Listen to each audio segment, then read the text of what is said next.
Ladies and gentlemen, are you ready to have your soul shine? It's time for the Girlfriend Hour. We're so happy to have you here and we can't wait for you to meet our incredible guests. But first, please, put your hands together for our wonderful host, the enigmatic Shar.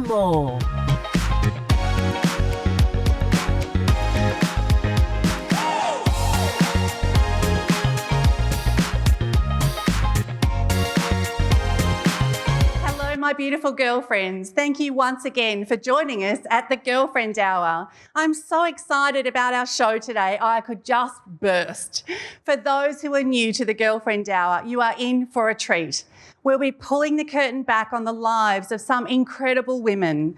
You'll hear all about their triumphs and also their turmoils. We'll hear their invaluable advice on all things finance, being a mentor, the importance of health, challenges, joys of motherhood, business and everything in between. We'll also be putting a spotlight on imposter syndrome. There isn't a woman in my orbit that hasn't managed to avoid at least one instance of feeling the dreaded imposter syndrome. Feeling like you're a fraud, about to be caught out, that you're not worthy of a seat at the table. Well, I believe Marianne Williamson said it best. We ask ourselves, who am I to be brilliant, gorgeous, talented, fabulous? Actually, who are you not to be? I often reflect on this when I'm starting to feel caught out and insecure. But even the most confident and well-tenured humans suffer from imposter syndrome every now and then. So today, I'll be asking our guests how they've managed to work through this dreaded feeling when it rears its head. Let's get stuck in, shall we? Genene Wilson, financial wellness is such a critical area for women today. Gone are the days when women couldn't hold their own bank accounts or department store accounts. And whilst we're certainly having the right conversations around the gender pay gap, the truth is we're just not there yet, which means we're still earning less than our male counterparts. But also we have less money saved up in super to retire with. This is why financial fitness is so important and why I'm so excited to bring the very clever Genene Wilson, financial planner and money mentor, to the Girlfriend Hour couch next. She's going to inspire you to become a saver and teach you all the strategies to stay financially steadfast. Please help me welcome Genene Wilson to the Girlfriend Hour.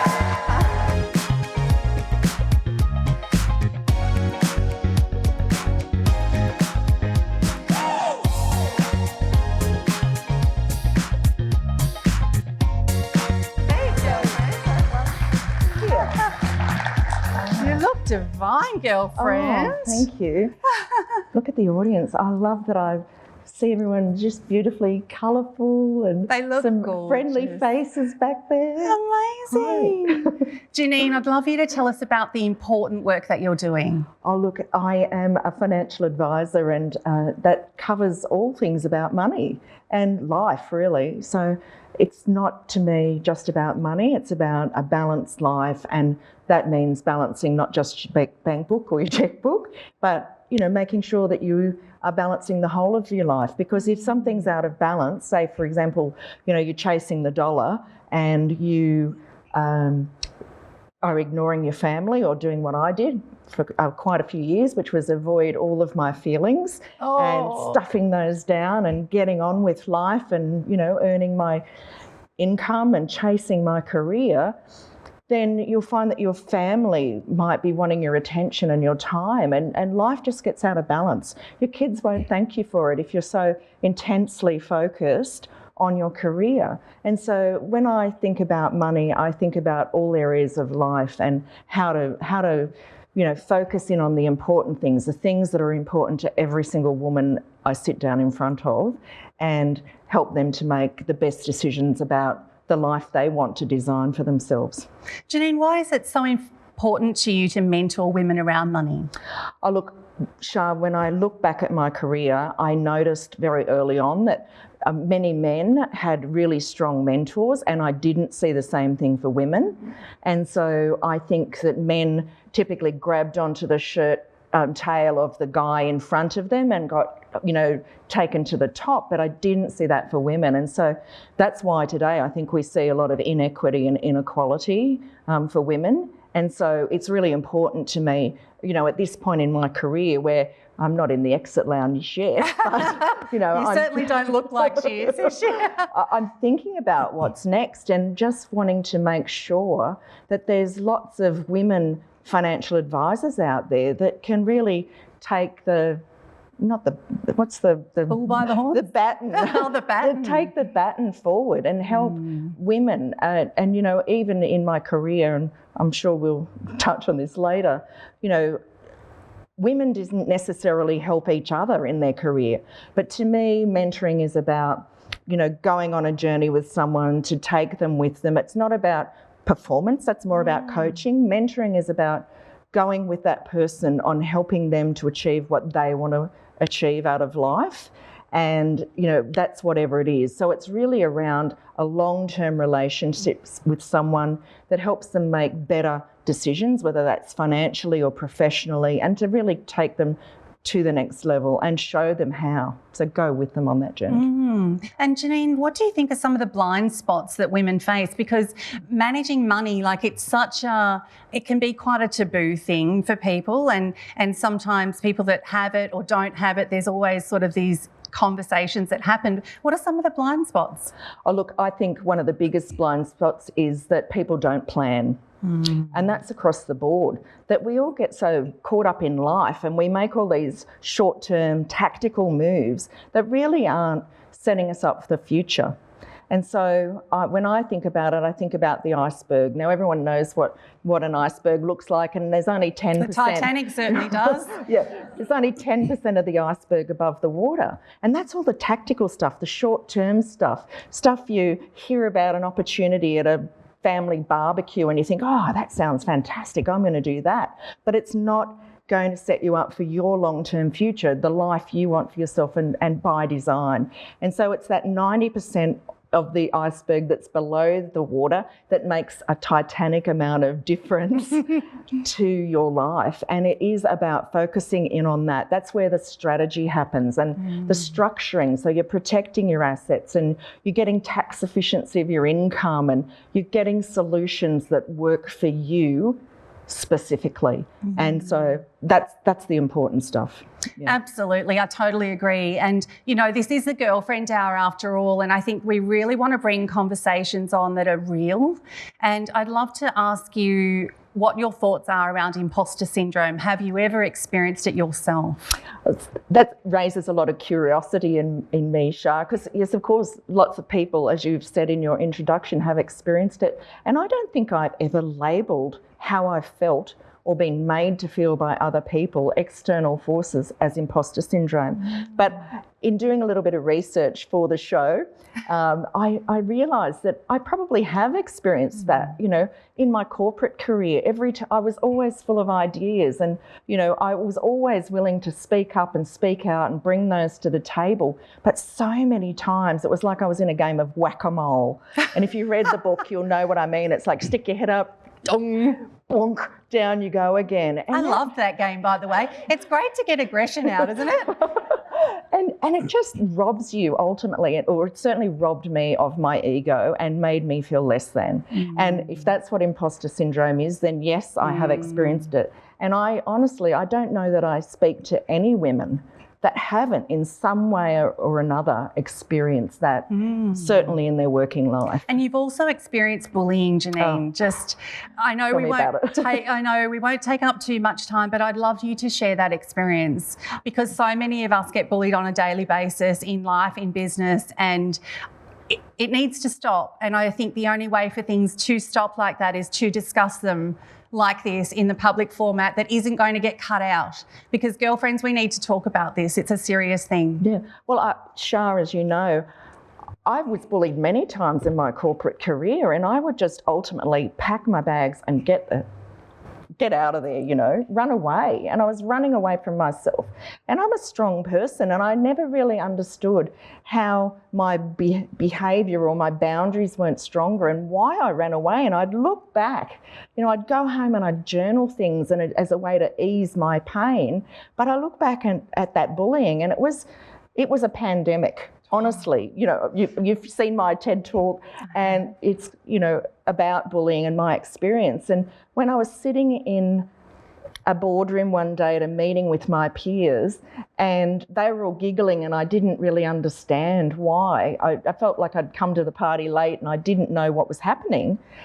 And then as I left, one of my colleagues kindly said to me, "Oh, did you know what was going on there?" "No." "Oh, go back and have a look."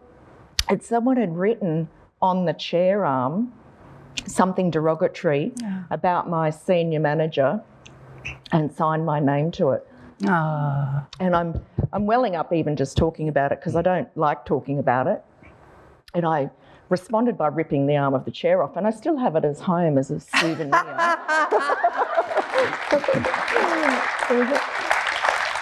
I don't know what else to say. I love that. I wasn't enraged. It was just absolute shock drove me to respond in that way. And I look back at that now and I say that sort of level of bullying was just so commonplace.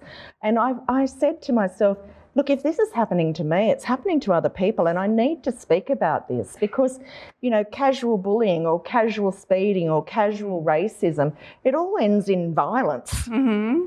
And that to me is just not acceptable in this day and age, where we're so much more in touch with our feelings. And how you do one thing is how you do everything. Exactly. Janine, as we wrap up, are there any girlfriends you would like to thank on the Girlfriend Hour couch today? Oh, look, I was hoping you wouldn't ask me that. So, look, there's so many women that have supported me, and I pay that back now. And I think that's really important, to take other people with you, particularly when you're seeing success in your business or in your personal life. So there are so many women that support me that I really don't want to name any one person. But what I will say is that I had this wonderful moment with my husband on Monday evening, where he's not very, you know, vocal at times, but he said to me, and I hope I don't cry because it's a bit emotional. Okay. We have tissues. So he's kind of my best girlfriend, and that's nice. So he said to me, you know, it's not many women at your age, Janine, which is a bit of an ageist thing to say, and I was thinking, oh, okay, well, where's this going? You land the plane, mate. You better bring that in easy. And he said, look, it's not many women that would start a business at your age and just be enjoying the success and sharing that love and being the person that you've always meant to be. That's brilliant. And it was just beautiful. That's lovely. Thank you so much, Janine. Don't go anywhere. Can I jump in and say one more thing? I have some school friends in the audience, and that was quite a while ago, but I just want to give a shout out to Leslie and her mum, and I haven't spotted, and Julie up the back, and Diane. Oh, hi ladies. Thank you for your support. I just thank you for coming. Thank you. Please don't go anywhere. We'd love to keep chatting with you. Our next guest is going to knock your socks off. She's an author, international speaker and mentor, and was recently featured in the Changemakers book series. She has served in the Defence Force and is now the proud owner of her own business, Jacqui B. Please welcome the amazing Jacqui Scougall to the Girlfriend Hour.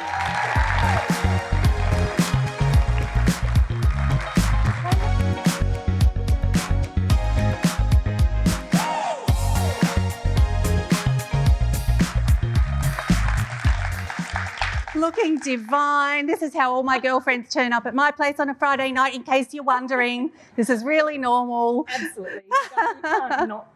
You can't not. Exactly. Jacqui, you've had such an incredibly diverse and interesting background. Please tell us. I finished school, obviously. Everyone finishes school at some point. But when I was 18, I joined the Air Force, and that was back in 1987. So as an 18-year-old, packed up from home, moved down to Canberra and went through the Defence Academy, which was the second year that it was open. So that was the year that Top Gun came out, and coincidentally Maverick now. So who hasn't seen Maverick? If you haven't, make sure you go and see it. So it's and I think I was one of at that stage 25 girls that were in the intake of about 300 men. Well, I should say boys because they're only 18. And for 3 years I lived at the Defence Academy and went through the struggles that did. Thought I'd only do 7 years, that turned into 10, that turned into 15, and the rest is sort of history. Amazing. Now, Jacqui, you spoke at a very important conference in India, the Women's Economic Forum. Tell us about that experience. Wow.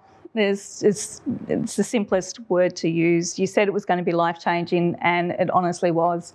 I think, and listening to Janine earlier with that imposter syndrome, getting up in stage in front of 2,000 women in India, completely different culture, you really realise the difference in what we have here.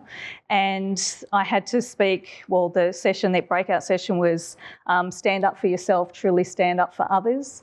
And the lady that went before me, who most people will probably know on the Gold Coast, brought down Rolf Harris. The next lady had someone who had her husband tried to kill her. So I'm there in the wings going, what right do I really have for following them? My story isn't that special, it's vanilla, well, what I thought. And then when I got up there and talked about my 2 divorces and the judgment that went along with that, there was a lady that started crying in the back row. I'm getting emotional just thinking about it. And we have tissues. I keep telling everyone, I'm prepared. And she stood up and she said that was the first time she'd ever said the word divorce. Now, when 2 out of 3 women, in marriages end up in divorce, that's a pretty huge stigma that people still today carry around. And I think I did at one stage as well, but gone. Gone ski. Totally gone ski. Love it. What are some of the challenges facing women today, do you feel? Comparing each other. It's competition. And honestly, everyone has no 2 people are the same, and you have such an innate gift, and you just lose track because you put a mum, a sister. Label. And it just does my head in. You just want to shake these people and sort of say, just be you. And my number plate in my car says just be you. And it's a constant reminder. I've had guys stop me, the traffic patrollers just stop because it's resonated with them, because what's wrong with you? That you're not broken, you haven't got anything wrong with you, you've got innate abilities and you just need to bring them out and be reminded what a special person you really are. I love that. Love that.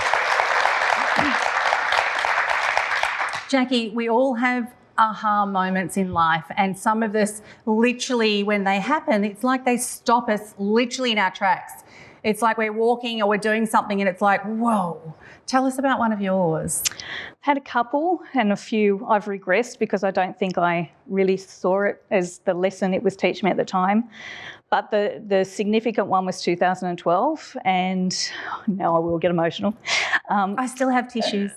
And I was sitting next to my mum and she'd been in hospital, in Gold Coast Hospital, for a couple of weeks, and she just looked at me and she was struggling to speak at that stage, and she wrote down on a piece of paper and she said, life's too short, live without regret. And I've got all the goosebumps. Oh, I've got them. Goosebumps now. And that was my aha moment.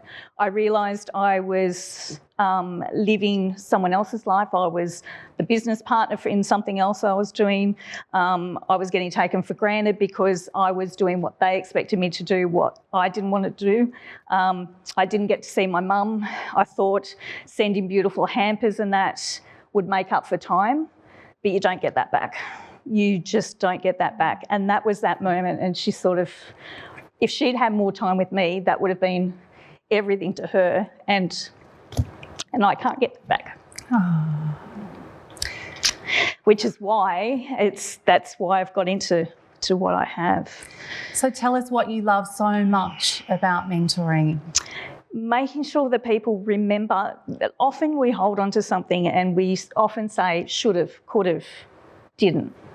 And when when it's coming to the end of your life and you're going and you look back and going, you hear it all the time. They don't want you to be working more hours in the office or whatever. Your child wants, and you might have seen that one with a beautiful story about the boy that wants to pay his dad for time, like what he'd get for his wage. Those messages are everywhere. And if you can actually stop and go, you know what? that trip I wanted to do on what would have been Mum's 90th birthday, I did a half marathon, not that it might look at like this, but a half marathon on the Great Wall of China. And that was just it took me out of my comfort zone. I went, holy, I can actually do that and tick that off. And there's so many things that we put off to later, but you don't know how long you've got or with special people. So it's that whole seize the day and just take hold of it and what is stopping you. And that's what I like doing in the mentoring is going, well, what is it that's actually been stopping you? Because it's you. You know what you want to do. Just get it out there and go do it. And that leads me into what I was bursting to ask you is, we all have these dreams and visions and crazy 2 a.m. ideas like launching a TV show and the support network of family, but girlfriends, it's a girlfriend hour, like the nourishment and soul food that your girlfriends give you. And I so wish that I had a whole nother 24/7 just so there was two of me and one just played and lunched and danced and did dinner parties with all my girlfriends and the other one did all of this because it's so hard. But what do you cherish most about your girlfriends? I think what I cherish most is that they can read me sometimes when I can't, that check to go, what she's saying, she actually means this, and call in the BS if it needs to be called, but also just to be your biggest raving fan. We're really good at supporting other girlfriends or men, but you get to the stage and it's occasionally you just need that someone to go, you're not crazy. Yes. It's a great idea. Go. Yes. What's stopping you? Yes, absolutely. That's perfect. Ladies, I'm feeling a D&M coming on. Would you join me at the bar, please?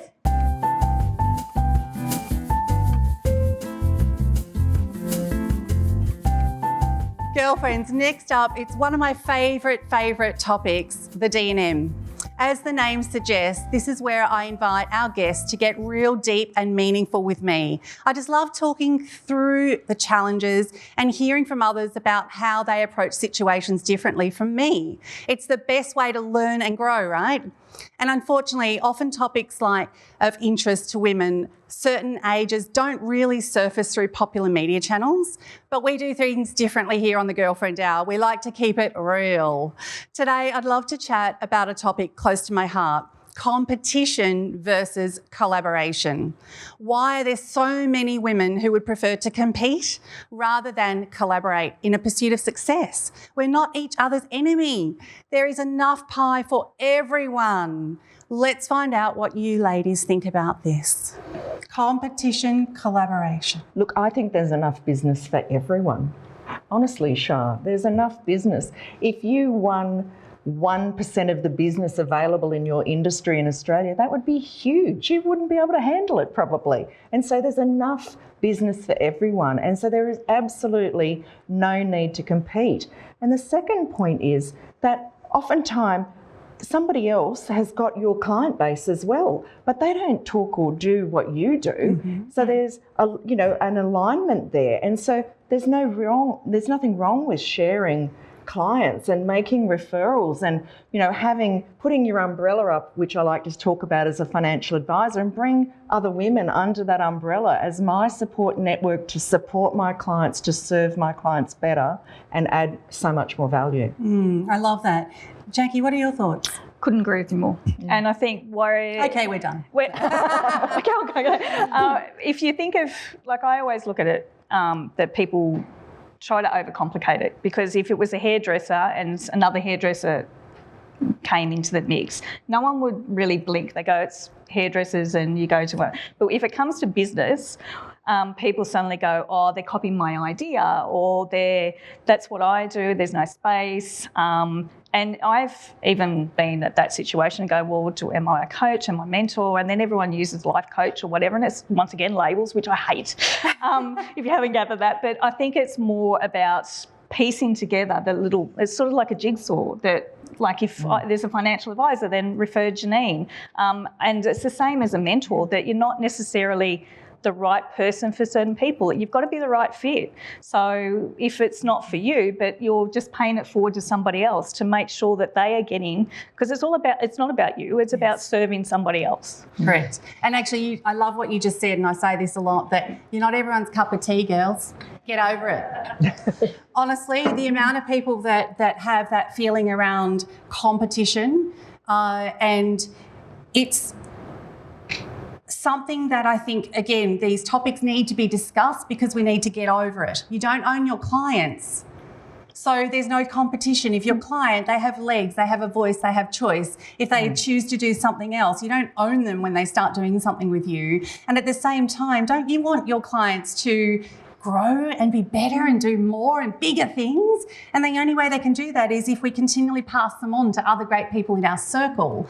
And an example is there's 3 other global, massive, beautiful, gorgeous women publishers, based 2 in the US and 1 in Bali. And the 4 of us have got together and we're working on the biggest big C you will ever find in publishing. Seriously, if we can pull this off. And we're all in the same industry, yet we are all collaborating for, I think it's September next year, we've earmarked to do something massive. We're going for a Guinness World Record as well. Because you go big or go home. Absolutely. And but that just shows what's possible. And if you come at it from the right space, and instantly, if anyone in the room is in their own business, if you can think about 3 or 4 people in your industry today, pick the phone up, not now, after the show, pick the phone up, ring them and ask them, could we have a coffee virtually or in person? I would like to collaborate with you. And I tell you what, instantly your business will shift and change. Yeah. And competition, are you me? No. Am I you? And I think giving opens up your heart space anyway. Absolutely. There is no competition. When you think about who you are and your journey to get to this very minute in this time of our life, there is no competition. Everyone's story makes us unique. I launched a magazine. There's a bazillion magazines out there. And they were all closing print, and I launched in print. Everyone in the industry said I was cray-cray, but we all know that about me. I am cray-cray. And I launched it anyway. Did it do well? Yeah, kind of did. So there is no competition because my way, my style, my team, my designers, my whole team make it that way. So stand in your power, hey? Absolutely. Best of breed. Best of? Breed. Best of breed. So you're bringing together, you're picking all those little gems and pulling them all together. I love it. Did you like that, DNA? I could talk all day. Let's give a huge thank you to the amazing Jacqui Scougall and Genene Wilson for being on the show today. Woo! Thank you.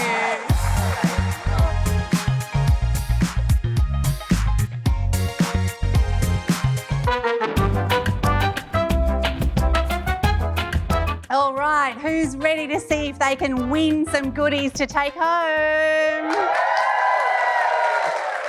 It wouldn't be a proper talk show without some prizes, right?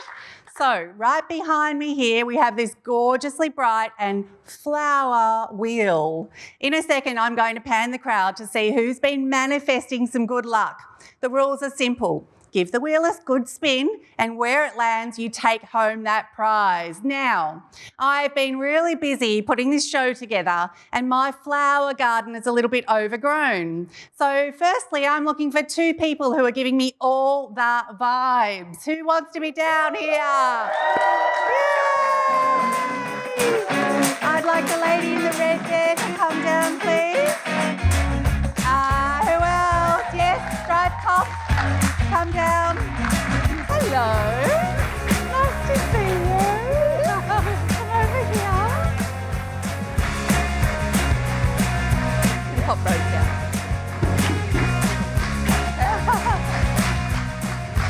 Nice to meet you.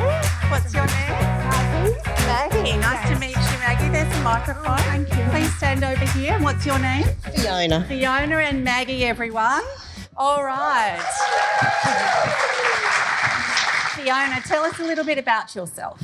Okay, I'm married, 5 children, 2.5 grandchildren. 2.5. And I have a mortgage broking business called Simple Mortgage Solutions. Beautiful. And Maggie, tell us about yourself. just thinking what it could be. Hold the mic up. Yes. That's better. Yes.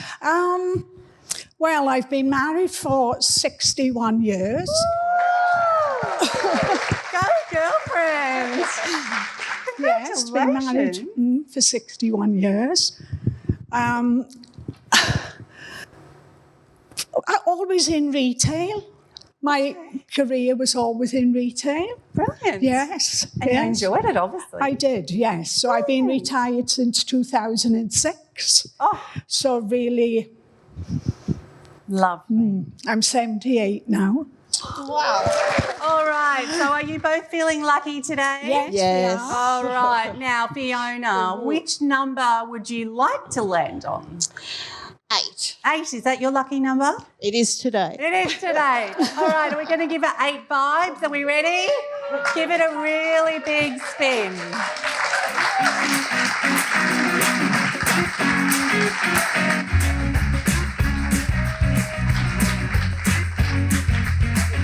Oh, it's half of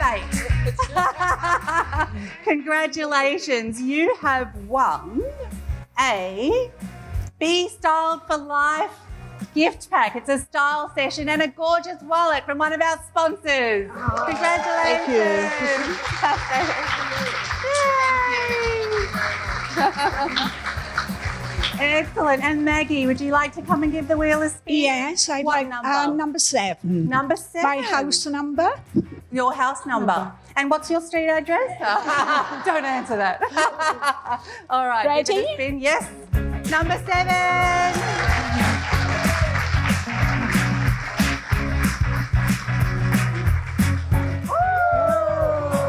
Number 6. It's not a booby prize.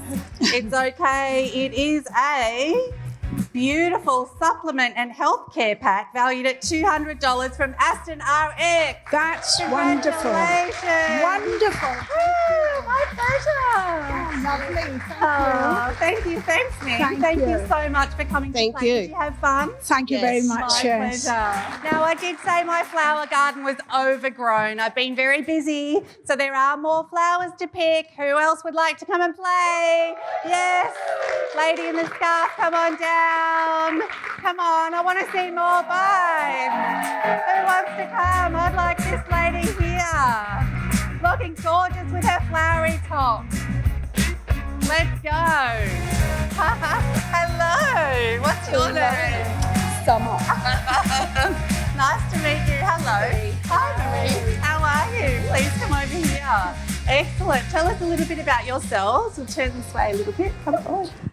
Hi, my name's Summer. I'm a marketing consultant and I have two children. I've lived in a few different countries and I've been back in Australia for 2 years. And that's about it. I usually talk a lot more, but that's about it. Lovely. And Marie. And hi, I'm Marie. I work for the Commonwealth Government. I have 2 grown daughters and 5 beautiful grandchildren who are 16, 15, 14, 13 and 4. Oh, wow. Busy life. Amazing. All right, Summer, are you feeling lucky today? Always. Always lucky. Okay, which number would you like to land on? Now, I must tell everyone that this baby here that doesn't have a number is our grand prize. And it's a basket valued over $2,000. So you are allowed to say that one as well. Yes. Yes. All right, give her the vibes for the grand prize. Give it a spin, baby. Nice big spin. Woo!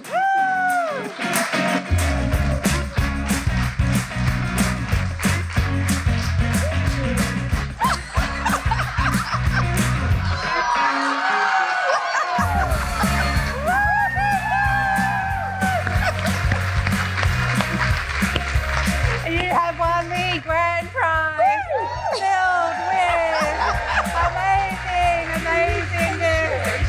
We have an Embrace Australia crystal box, Desiderate jewellery, ring, House of Vim skincare, personal body genius profile session from the Optimisation Queen, menopause tea, the Feminescence gift box, and a pain relief kinesiology session. Congratulations, Summer.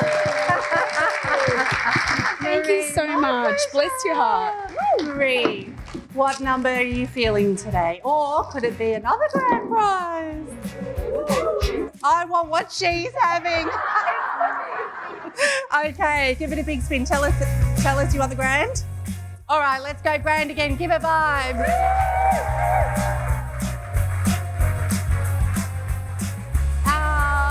Close. It's number 11, which is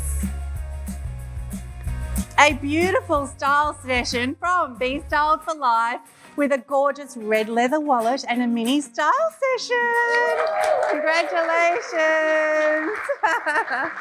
Congratulations, lady. Thank you for helping me prune my flower garden. Enjoy. My pleasure. And we'll be back right after this. It's never too late to become a cover girl. We're looking for incredible women to be profiled in our upcoming issue of Feminescence magazine. Share your story with an international audience, unlock new opportunities, inspire a new network of supporters. It's time to back yourself. We can't wait to hear about the magic that is you. Visit feminescence.com.au to find out more. Come on, what are you waiting for? Carpe diem, girlfriend. Okay, ladies, our next guest is the Tony Robbins of the Girlfriend Hour. Julie Cross is a motivational speaker, storyteller, author, mother, and workshop facilitator and podcast host. Her energy is effervescent, so much so that her nickname is Sparkles.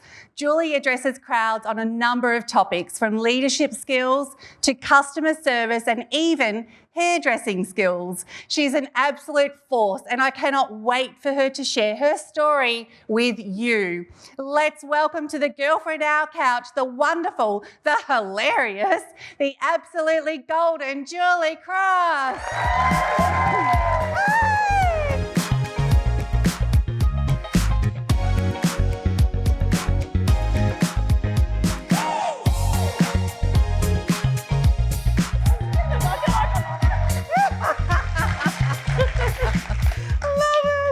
Thank you for that lovely welcome. Thank you, Shar. My pleasure. Oh, gosh, I was listening to myself thinking, oh, you better be good, girl. Well, you got the sparkles going, baby. So Yeah, I did. I brought the big guns out for you. Julie, tell us about your personal journey, because it's been quite an interesting one. It has been an interesting one. And so I guess with my work, I left school at 16 because, back then we didn't finish school. We just went out hard and fast, didn't we? Remember that? You just left school and got a job. There was none of this, I needed a gap year to find myself, a couple of different uni degrees while you waited for your passion to drop on you. We just left school and got a job. Grew up in regional Queensland. Started my hairdressing and loved my hairdressing, and then went into educating in the hairdressing industry. And I had this love for training and working from the stage, and started to add lots of personal development stories in that sort of space, and realised that's what I wanted to do. So I got married, fell pregnant with my first son, resigned from my job, and when Jack was 6 months old, I started a business, because that's how we roll, ladies, isn't it? Yeah. So I read a book called Speak and Grow Rich, and thought, not to be confused with Think and Grow Rich, Speak and Grow Rich, and pretty much followed that and started my speaking business. And so it sort of started there, and it's 25 years ago this year. So I started in the hairdressing industry because I wasn't famous. I hadn't won a gold medal. I, didn't have a near-death experience. I hadn't written a book then. I hadn't made $1 million. So why would anyone want to listen to me? So I started in the hairdressing industry, would go to salons, bought a whiteboard, would walk into the salon, put up the whiteboard, had an audience of 3. I acted like I was Oprah on a stage of millions. And then it just progressed. And then, of course, as you know, Shar, I had the big story. Yes. So then 10 years into having my business, I had my big story where my husband had a stroke. My second son was diagnosed with autism. Then 4 years later, my husband passed away. So suddenly, I wanted to be an inspirational speaker, but I remember looking up and going, I just wanted to talk about it, not actually be one, not be inspiring, not have the big story, but got the big story. So then my message evolved, my audiences evolved.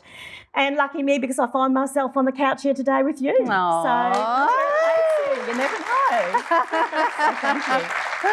Pleasure. What have been some of the influential experiences you've had in your time, Julie? Oh, well, obviously, losing my husband and going through the journey of autism and all of that was a massive influential experience because it's one thing to talk about all of these concepts I talk about, but suddenly I had to walk the walk on them and put them into practice. And so obviously that was a major moment. That's actually interesting you say that, because it's really easy to talk the talk, isn't it? But then when you need to walk the walk, that's, right. that's where the rubber hits the road, or the heels hit the That's path. exactly right. In our case. Yeah, and absolutely. And it was like, and I did wonder that everything I'd read and everything I'd been through had brought me to that moment to deal with that journey from then on. And it doesn't mean you do it well. It's messy. It's overwhelming. And I think that, we forget that life's messy. Life gets messy. It gets uncomfortable. And you just keep getting up and doing your best. And so, obviously that would be my biggest moment for me of, and then you flow where life takes you. I'm a flower, and so you flow then where life takes you, and pretty much that's what I've done. Amazing. And Julie, in your line of work, we've tried to launch this TV show 3 times and the pandemic has stopped us from doing that. How did it affect your line of work? Well, funnily enough, we were all with my speaking colleagues at a conference for speakers that weekend in March down in South Australia, and we're all getting the messages the same, like cancelling our years, cancelling the rest of our lives, it felt like. And so, initially we were like, cheers, wonder what we're going to do, have a happy time. Then we get home and I had a pandemic panic. Oh, we're all going to die. I'm never going to work again. And then I'm like, just relax. And then everyone's doing a pivot. Everyone had all this pivot going on. I'm like, I don't know where to pivot. So I had a pandemic pause and I just took a breath, because I think that, and maybe not just as women, but there's this pressure to chase after what everybody else is doing. Yes. But maybe that's not right for me. Correct. So let me be brave enough, be courageous enough to stop, to breathe, have a pause, and then you do what's right for you, Julie. So I did do some give Zooms. a girlfriend a half of that. Thank you. Yes. So, everyone else was setting up studios and all that sort of thing, and I thought, well, I'm not going to race out and do that. And so I did do Zooms, of course, but I also used the time to write my second book. So I wrote that. And I also, listening to these wonderful ladies earlier when you talk about our finances, I also realised that I had done enough, and the pandemic taught me that I had done enough in all those years of working hard to put something aside so that I could pause and I could breathe. And that was a great lesson for me too, to realise that that's so important, and I had done that, so that I could just breathe through that time.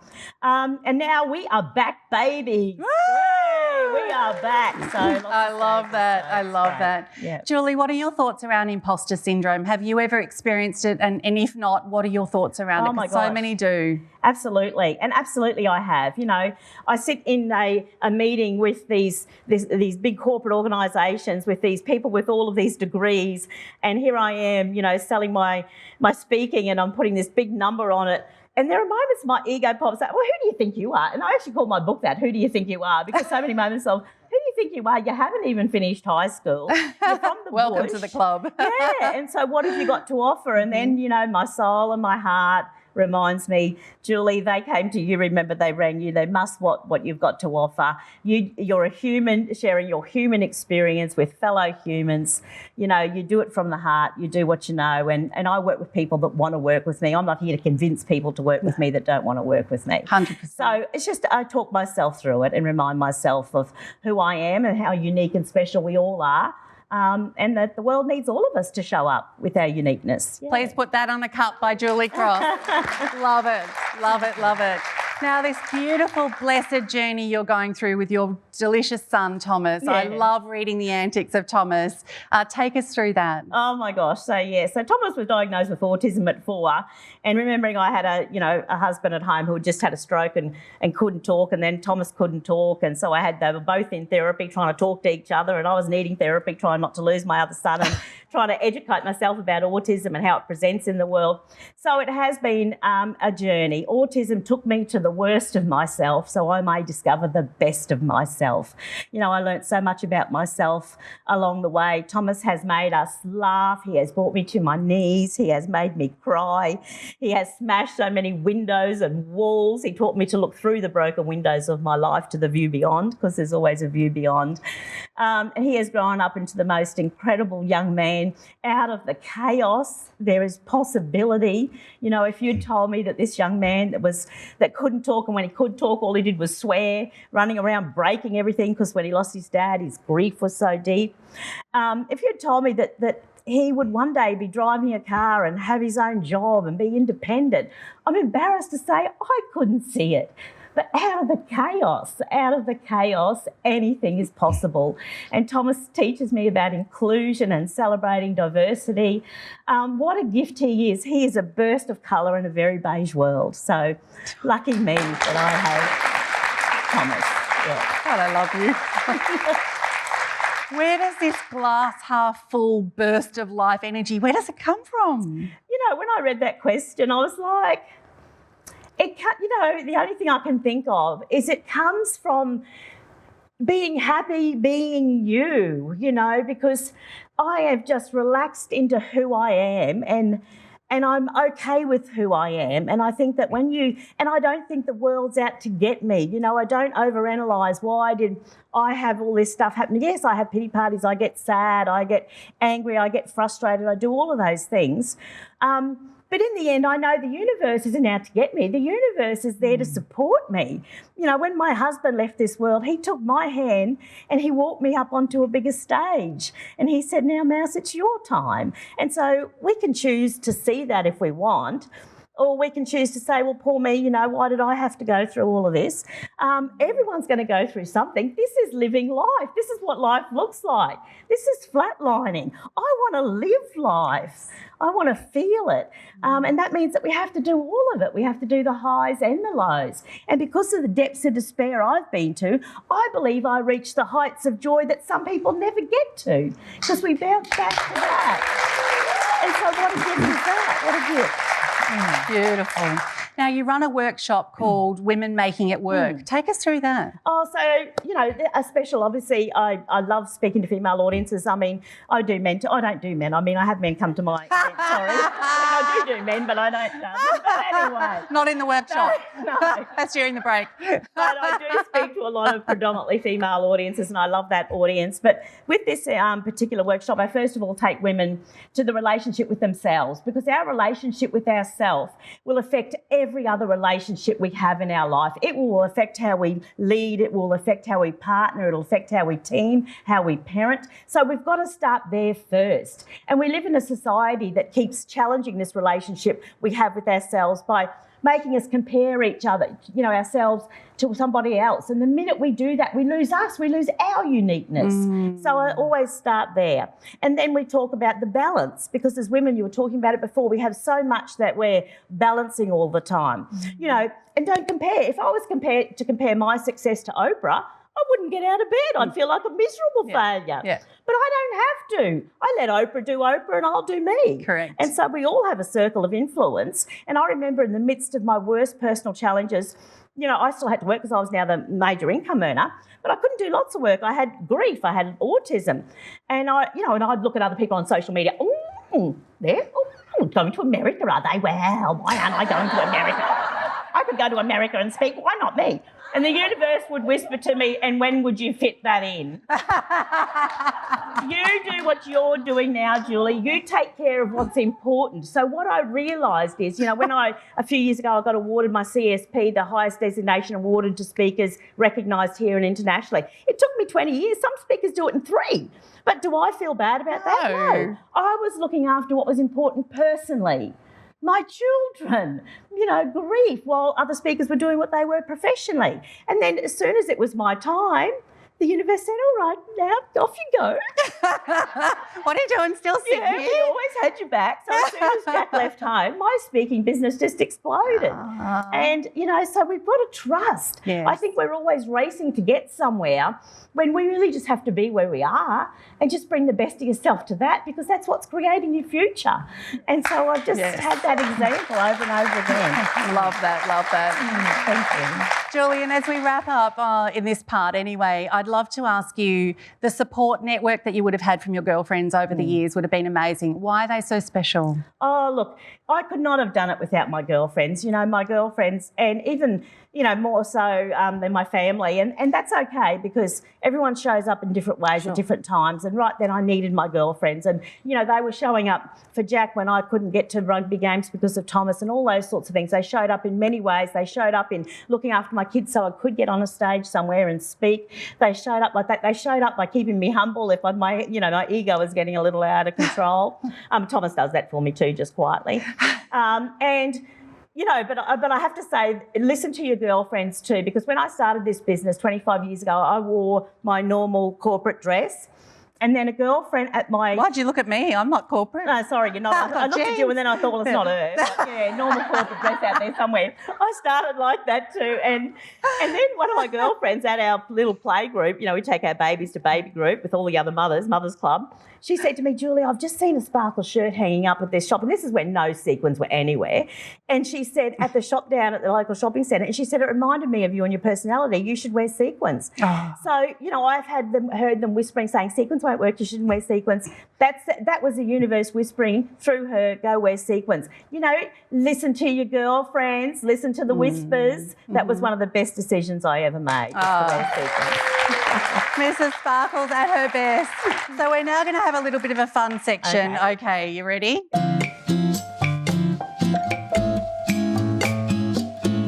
I've missed travel so much, the excitement, the anticipation, the adventure. I just love exploring and taking the sights and sounds. Anyone else feel like that? This next segment is called Timeout. I'll be quizzing Julie on her travel experiences. So grab a pen, as they might have some great tips to share for your next breakaway. Welcome to Timeout. Are you ready for some rapid fire? All right, let's keep it clean as we can. Favourite city? London.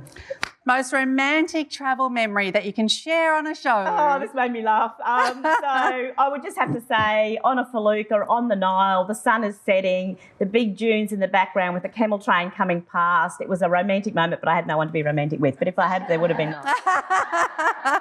What can't you travel without? My Kindle and my sequins. Oh, best meal ever? Pass. Lost low luggage? Never. Never. Most memorable mid-air moment? Well, it was when I was on a plane and I looked across at this very handsome man sitting 2 seats up, and I realised that I hadn't yet put on my bucket list to join the Mile High Club, but I put it on. It's still on my bucket list.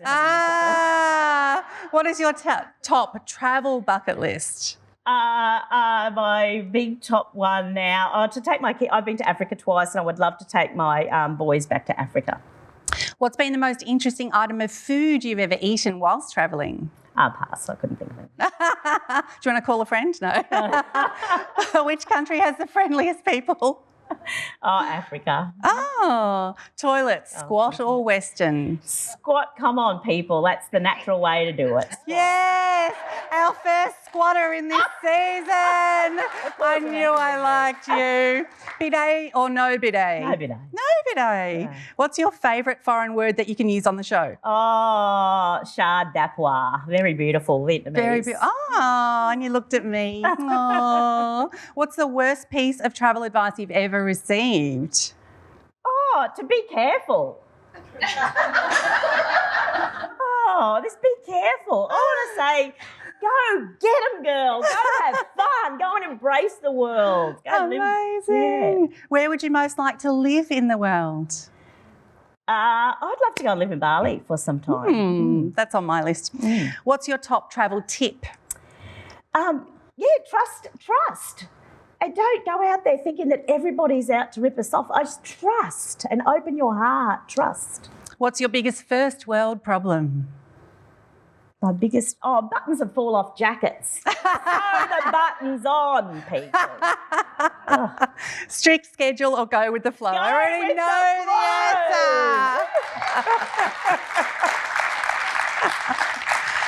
answer. What do you miss most when you're travelling? Oh, my kids. Your kids. Yeah. Okay. And do you look at all the photos you've taken on a trip when you get All home? the time. Wine, I relive the memories. Amazing. Julie, you've been absolutely sensational lovely. on our show today. Give her a huge, big you for having us. sparkly applause. Thank you. Thank you. Thank you.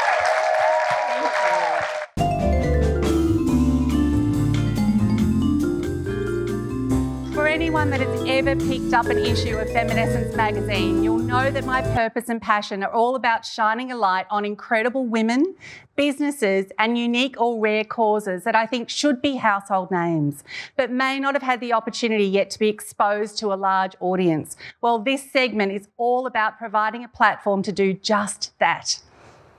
For our torch session today, we're going to be chatting with the super clever Angelique Woodburn, founder and owner of the Midnight Gang. Angelique is also a mother of 3 beautiful kids and so has definitely mastered the art of the juggle. The Midnight Gang is a genius bedwetting solution, born out of a desire to save the nightly bed change every time there was an accident. Let's give a huge welcome to Angelique to the Girlfriend Hour.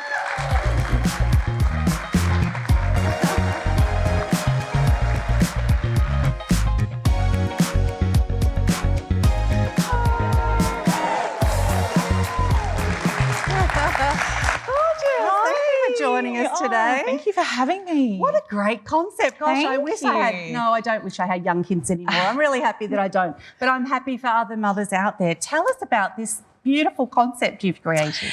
Yeah, so our bed mates are waterproof sheet protectors. So they go on top of the sheet and your child sleeps on top of that. So if there's an accident, you just whip off the bed mate and all your sheets stay perfectly dry. How did you get started? Well, experience. So we were going through bedwetting with our own children and we were right in the thick of bedwetting and it was a nightmare. We were up stripping the bed all hours of the night. The poor kids would be standing there freezing while we were trying to find the spare sheets, because if you can find them in the middle of the night when you need them. And it was just creating so much extra washing for us. And as mums that are so busy, as if that's what we need. Mm-hmm. So anyone else here want more washing? Yeah, no, thank you. So I went looking for a solution, but all I could find was either disposable options or things that looked like they belonged on a hospital bed.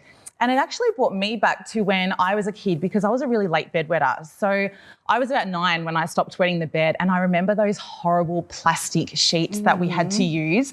And so I created the Midnight Gang. Amazing. Now, what's the science behind bedwetting? Because some kids adapt faster and you're obviously a little bit later. What's the science behind that? Why does it affect some more than others? So basically, when your bladder is full, it sends a message to your brain to let it know that it's full. But then your brain needs to send a message back to your bladder to say open or stay closed. And so some kids aren't getting that message from their brain to keep it closed. And some of the reasons are deep sleepers. Sometimes they're just not getting that message. Sometimes their bladders haven't matured enough. Genetics is a really big one. It actually is genetic. But sometimes there can be underlying health issues as well. So it is good to just be checked by a doctor just to be sure. Absolutely. And so I guess setting this business up, it's such a unique, different business. What are some of the challenges you've faced along the way? I think for me, the biggest challenge has actually been staying motivated when you're a one-woman show. So when you're working all day, every day, you're doing everything yourself and you've got no one to kind of say, oh, what do you think about this? Or, you know, when you're feeling a bit down, someone to pump you up. So I think that's been probably the hardest thing. So how do you overcome it? What's the solution for us out there? I know, that work it's at tricky. Home, you know, and there's no one to chat with or ring accounting or... Well, thankfully, Zoom now. Yes. But I think it's that village that everyone talks about, really finding that community of people that inspire you and motivate you that you can reach out to in those times. Yes, absolutely. And organisation would be a massive thing in what you're doing. So have you always been this organised? I do love routine and structure, but it's definitely something I have to work on. My personality is the type that I get distracted very easily and I procrastinate. So making sure I'm organised is something I always work on, but I know how important it is to run a successful business. So I am always, you know, reflecting and looking at my schedule and making sure I'm as organised as I can be. And take us through your support network. Do you have a good support structure around you and what you're doing? Yeah, I do. I'm really lucky to have a really supportive husband. But I've made a community of like-minded businesswomen, and that's been key as well, to share the challenges because they get it as well. So finding like-minded women that can support you and really understand what you're going through as well. Yes, absolutely. And the Midnight Gang, what's next? Well, we love listening to our customers, and they love our bedmates because they protect their sheets and mattress from getting wet. But the parents of boys especially have been telling us that their doonas still get wet. So we're really excited. We've got a gorgeous, gorgeous range of waterproof doona covers. And one of the things that makes us unique is that we've got stunning prints on our bedmates. So kids actually want to have them on their beds. And so this range of doona covers just look like stunning linen, but it's got the benefit of being waterproof. So not just bedwetting, if there's vomits or dust mite, allergens, any kind of spill. All those fun things. The Doona Protector will cover you from that too. Amazing. Yeah. And take us through some of your girlfriends. What do they mean to you? Why are they so important? I think the reason they're so important is they make you feel valued. I think as a mum, sometimes we feel lost and we feel our identity is being a mum, and we forget that we're also women and we're friends and we're other things. So when we've gone through difficult things recently, I've had some friends deliver meals, and it is so humbling, and it makes you think, oh my gosh, like I'm valued, I'm loved, I'm more than just a mum doing all these things for my kids, and it makes you really feel like I have a purpose. And so I think that's been, the best thing about my girlfriends. Oh, so grateful you do what you do, Angelique. Give her a huge thank you for being on our show today, and keep going with the Midnight Gang. Thank you so much. My beautiful girlfriends, our time has come to an end once more. I hope you loved our couch chats as much as I did. We heard from some pretty amazing women, didn't we? How about Julie Cross's story? And especially loved our money chat with Genene Wilson and the topic of imposter syndrome. I know I'm still not immune to the inevitable insecurities that will come and go as I embark on this new challenge. But I will now have some pretty tried and tested strategies to make sure it doesn't get the better of me. How about you? Did you pick up any handy hints? And as far as my finances go, I'm going to start practicing a much more respectful relationship with my cash flow. So much goodness. Once again, a huge thank you to our wonderful guests. For those wanting to continue the conversation, we'd love to hear from you over on our Facebook page, The Girlfriend Hour TV, or on YouTube. Tell us what you loved about the show. Who so far has been your favourite guest and the most surprising? Big, big love to Joseph Ribkoff for dressing me, Be Styled for Life, our major sponsor, Feminescence Magazine, and our brilliant production crew for making our show possible. Remember, girlfriends, I got you. Thank you for being part of the Girlfriend Hour. Woo!